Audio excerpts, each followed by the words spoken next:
Hello, Pelicans fans. Welcome to another episode of State of the Pelicans. It is me solo tonight by myself, bringing you a very important podcast because we need to discuss the New Orleans Pelicans, everyone's favorite NBA team right now to talk about. So, Pelicans, after Sunday night's game on the road against the Knicks, they are now 4-17. And I think it's safe to say, starting this season with the roster that we have, no one would have predicted that. I mean, there's no chance. I mean, we expected to be a good team. We won the first two games of the season. So we're on a roll. We're feeling good like we did with the Saints season starting out 2-0. And then the injuries just started happening to everybody. I mean, honestly, Herb Jones has played fewer games than Zion Williamson. Like, that's how bad the injuries have been. But we've got a lot to talk about tonight because there are some things kind of unfolding, some sort of maybe writing on the wall that we're seeing, and it's tough right now. It's tough. But I've always felt like, to me, even when I was a reporter back in the day and now doing this podcast here, that I want to be positive about the team as a whole as much as possible. You can critique in a positive way without tearing a person down. And let's be honest, I'm not best friends with any of these guys on the team, so I can't really speak personally for them and what's going on in terms of what it does look like is some, just hustle, or do they want to play? Do they actually want to get in the game? Like, what's really going on? So I'm always going to keep it that way. I'm going to keep it professional and as positive as I possibly can be. However, at any job, you're going to have people that are watching you, your bosses, managers, just clients, people that you work with, your family. They're, seeing how you perform, and they are going to assess what you're doing. And there is a way to say, hey, this isn't up to par, without tearing anybody down. And so that's what we're going to do tonight. We're going to, as softly and I guess as politely as possible, talk about what's really going on with this team. So here we thought we were going to have a starting lineup of DeJounte Murray, CJ, Zion, BI, Missy. We weren't really sure with that. Trey, we've got her, we've got Jordan Hawkins, Jose Alvarado. I mean, we're feeling stacked. And now literally we've only won 2 games in the last 15, and we are the second worst team in the NBA right now, in the entire NBA.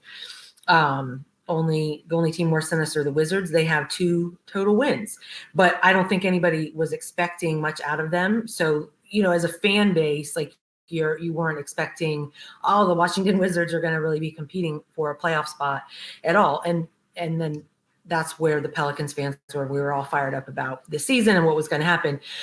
There's no doubt that it's frustrating for everybody. It's got to be frustrating for a lot of the players and the coaching staff, the fans, of course. But what I'm really curious about, and what is really going on, is the Zion injury, hamstring injury, out indefinitely, is what the Pelicans organization said. Nobody really knows when he got hurt. He seemed to be hurt, came back and played a game, then he was hurt again. Then doctor told him, stay home, you don't even go to the game. That's just very odd behavior. I was listening to AD and Joel talk during the Pelicans and Knicks game tonight, and they were talking about Josh Hart and what a great teammate he was, and how when he got traded, he went and sat courtside to watch the players just to be supportive of what was going on. And that is somebody that shows up and wants to be there. And this, I guess, experiment with Zion, he could be a generational player, it's not working out. Plain and simple at this point. It's not working out. You have to be available to work out, period. And I don't know what the problem is. Why is this injury constantly nagging him? Is it something that he's not doing personally? I don't know. Like I said, I don't know. It is very, very frustrating because I feel like there are guys who are like, I'm injured, I'm playing through it, or this is just confusing to me. And then it's like, then the whole situation with Brandon Ingram. So he fired his agent, signed with Clutch today, who is also Anthony Davis's agent as well. And then we've heard from other outlets that the Pelicans are going to start looking to see if they can trade him. What value can they get for him? So If that's the case, and Ingram has missed, I believe it's 4 games now with a calf injury, once again, never saw him get hurt in the game. Don't know when that actually happened, but he is supposedly injured and he has not been able to play in several games. And the question I'm wondering is, and this is where I don't have a personal relationship, but from my perspective, I'm thinking he doesn't want to actually get hurt. He's either telling the organization he wants a max contract with the Pelicans or he wants to be traded somewhere else. And so he's not playing right now. And that, if that is the case, I'm totally speculating. I'm only going off of like experience of what I've seen in the past and know of other athletes. But if that is the case, man, BI is not what I was thinking, because I always thought he was an all-in guy here for this team here in New Orleans. I feel like he's a great fit in New Orleans. Like, he's New Orleans. Like, he's somebody who'd be like, he must be from here. Like, that's how he is. But if he is, there's 2 sides to this. If he is saying, hey, I'm not playing until I get what I want out of this scenario, that really stinks. That stinks. But I want to add, I totally get it. You have a team right now, there's, at this point, unless some miracle happens, I mean, they're not going to the play-in. Man, don't you wish that was like a possibility at this point, the dang play-in? That's not happening. Playoffs aren't happening. This man is wanting to get paid. And up until he hasn't played, he's been playing, like up until he hasn't played these last few games, he's been playing great for the Pelicans. He's been a huge factor in why we've even been close in some of the games. I get it. It stinks for us watching and showing up to the games and all, but I mean, I don't want him to get hurt. He's a New Orleans Pelicans. That's what they do. They typically get hurt at some point. And so if he's not hurt where he can't really play and he's thinking, I'm not risking anything when I'm trying to either get traded to a contender or get that max contract, I at least can see his point of view on it. I don't necessarily agree if he's not really hurt. If he is hurt, of course, yeah, rest and get better. But if he's not hurt where he couldn't really be playing and he's kind of using that as leverage right now, it's frustrating. But I mean, what do you expect? He's probably saying, what are we going to do? Like, what's going on here with this organization? Because we thought we were going to be a winning team this year and he was ready to ball out. He wanted to get that max contract. I don't blame him. And now look what's happening.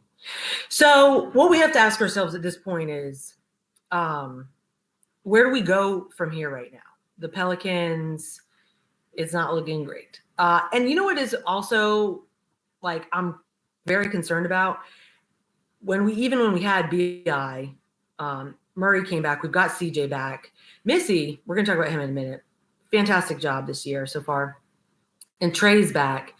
And, I mean, we got destroyed by the Knicks. Absolutely obliterated. Never were in the game. First quarter, we're down 23 points. So is there not hustle? Is there not heart? Has this team given up on Willie Green? Is that what the problem is? What is missing here? Yes, we do have some injuries, but some of the guys have come back now. Like, I feel like we should be competitive at least. And most of the games we're not. I mean, we're getting blown out all the time. And then you'll have a game where it's real close. We lose by a couple points and it's like, okay, at least you feel something there. You're like, all right, there's some passion here. Thanks for fighting at least. And we get the loss. But what is going on? So many people come up to me and want to talk about Willie Green. We got to get rid of Willie Green. I don't know that is the problem at this point, because I feel like last year, this team, everybody was showing up for him. So you can't tell me that after a few games with all the injuries we had, this team was like, well, that's it. We were giving up on him. Because that was not his fault at all. That was different than the Dennis Allen situation with all the Saints injuries. Dennis Allen, he lost control by the end of last season when they were supposed to take a knee, and instead they, scored a touchdown. At that point, I knew that the team's gone. Like, they have no respect for him. I don't feel like that's the problem with Willie Green right now. And maybe the guys on the team right now are like feeling same maybe that BI is feeling, which is, it's over. I'm not gonna go too far, try too hard, push myself too far and get hurt and mess up my career or something like that. I mean, I don't know. It just feels too early in the season to just throw it in the towel. We're 21 games in to the season. I mean, you still got 60 left, something left to play. Like, try to figure it out. So I just don't think that Willie Green is the problem. I understand people saying that maybe that it is. And there's only one way to find out. We'd have to find somebody new and see how they did, just like we, have been doing with Rizzy. And he fought the good fight, but Saints, they lost a very winnable game today. So I don't know if a coaching change necessarily is the issue here. One thing I want to talk about is Missy, our rookie center. Who knew we were going to have a center this year, guys? Like, not me. I thought we were just going to wing it, all year. And now we actually have a legit center. He's really surprising a lot of people. He's got the most double-doubles out of all rookies this year so far in the NBA. He's putting up some big numbers. This guy is athletic. He busts his butt on both ends of the court. I love that. I love a good, I make a block and then I hustle back down on the court, especially from a big man. He's doing great. He obviously needs to work on stop leaving your feet on defense. That's a problem for him. It's a very common problem, especially, in younger players. But once he just needs to tweak some things and just keep refining his skills. So that makes me happy. It also does bum me out because it's like, man, we actually would have had a center and like what could have happened, or, let's say we get everybody back except for Zion. Like, I still think we could be extremely competitive, especially with him stepping up in this role now. So it's good to see that. DeJounte Murray, I'm loving him. He's been solid since he came back after that first game. He came back, obviously, not the best night for him, which is expected. But he's doing a great job. He's really, really stepping up. We need that point guard. Elfrid Payton, phenomenal. I love it. This man had not played in over 900 days, and now he's just in the NBA. So you never know where your life can lead if you just kind of keep working hard. And we've obviously got some other guys stepping up and helping out, but you are not going to make the playoffs or probably even you're not going to go on an NBA playoff run when you have mostly bench players starting, unfortunately. Because you need these role players to mesh with your starters. And that's just a way of life. That's not a knock on like, oh, Jose Alvarado's not a starter.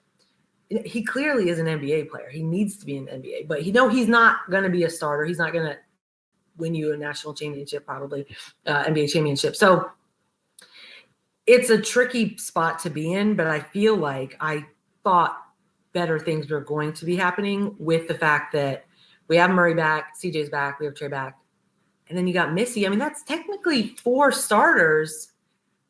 And what is happening? Like, we can't put it together at all. And that's where I do hear the argument of Willie Green needs to go, because why can't he at least make it close with 4 starters? I mean, after that, you really don't have much of a bench, obviously, but guys, you can't be down 23 points to the Knicks in the first quarter, like with your 4 starters out there. How is that happening? What happened? What went so wrong in the first quarter that you were already done? Like, the game was over. So I think what we have to do at this point, Pelicans fans, this is what I'm doing. I don't miss a game. I watch every single game. I go to as many games as I can. I love basketball, and I feel like we've been watching a lot of these guys grow up right before our eyes, Trey Murphy and Herb Jones and Jose Alvarado. And I mean, even B.I. I mean, he's way better than he was when he came with the trade to LA. So I have a connection to them. I know that they're losing right now and it's not fun, but I feel like this is what we have to do. I think we need to put Zion out of our mind right now. We don't know when he's coming back. So he's just out of our mind. He's just put him out. Somebody's going to cheer on the bench for the team. That's all he's going to do. If we can figure something out and get B.I. back, and then Herb's got to be somewhat close to coming back. I know Alvarado's still got a little bit of time. But I feel like you've got everybody, especially with the surprise of Missy and doing what he's doing. What can we do with that group? So we've got to figure out this B.I. situation. Like I said, I don't know if he's really hurt or not. I don't know. I don't know if they're actually trying to make a move anytime soon with him. I'm not sure, but I'm just saying this is my frame of mind as of now. Figure out the problem with BI. What's going on? Get him back on the court. You've got everybody else almost except for Zion. We've got 62 games, 61 games. Look, the math, don't ask me, but we still have plenty of time, but we got to start making a move. You can't go into 2025 and have less than 10 wins. That's kind of what we're on track for right now. So that's my hope and my goal. I know that it's tough, but if you're really a fan and you're really following the Pelicans, you're going to keep following them right now. And you should be doing that because these people are athletes that are for entertainment. So find the fun in the entertainment part of the game that you can. And wins or losses, everything's more fun when you're winning for sure. But it's fun watching NBA guys do things in your hometown that, everybody else wishes that they could just do or could have done as they were growing up. So I'm still giving them the benefit of the doubt. That is how my mindset works. So I do try to stay positive, like I said, and I'm going to keep trying to stay positive until the season's over or it's mathematically we're eliminated. But we're not out of it yet. We're 21 games in, lots of time left. Let's figure out the BI situation. Let's stop putting a timetable and time frame on Zion. Let's just let him be. And let's just go to work. Who knows what can happen? I mean, these guys are professional athletes. Like, it's harder than it looks. So just keep that in mind too. But anyway, I really just wanted to kind of hop on here and voice my thought process behind all of this. I know tons of you are going to disagree with me, and that's completely okay. But I would like to have peace in my life, and I'm not going to let a sports team ruin that. I'm going to just find the fun in it and find the best parts to enjoy out of it. And if it's watching Missy turn into a phenomenal NBA player, then I'm going to enjoy every second that he's on the court. And that's what I'm going to do. Also, getting to watch DeJounte Murray on our team is a blast. So I'm going to find the fun in the team and what has to happen. And I'm going to let what I can't control stay there, like lineups and things like that. So anyway, if you have any questions for me, anything you want me to discuss on the show, just send me a DM, just send me a message, however you want. We will definitely address it.